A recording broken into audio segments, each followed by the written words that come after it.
Aš esu turėjęs hemorojų tiek kartų, kad galėčiau duoti jam netgi vardą. Rimtai, mes buvom beveik kaip pora, jisai vis grįždavo pas mane. Skausmas pažįstamas, kraujas kasdienybė buvo, gėda visur.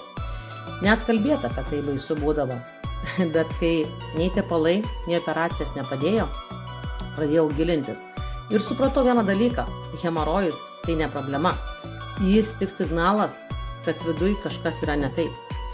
Bet kai pakeičiau mitybą, traukiau tinkamas skaidulas ir pradėjau rūpinti savo žarnynu, jisai dingo. Ir daugiau nebegrįžo, ačiū Dievui. Todėl šiandien, kai kas nors sako, ai čia normalu, po gimdymo, nuo darbo stovimo, atranda priežastį, kodėl tai įvyko ir taip toliau, norisi sustabdyti, nebūtina kentėti. Jei nori apie tai pasikalbėti be baimės ir gėdas, parašyk man, pasidalinsiu, kaip aš išsprendžiau šią problemą.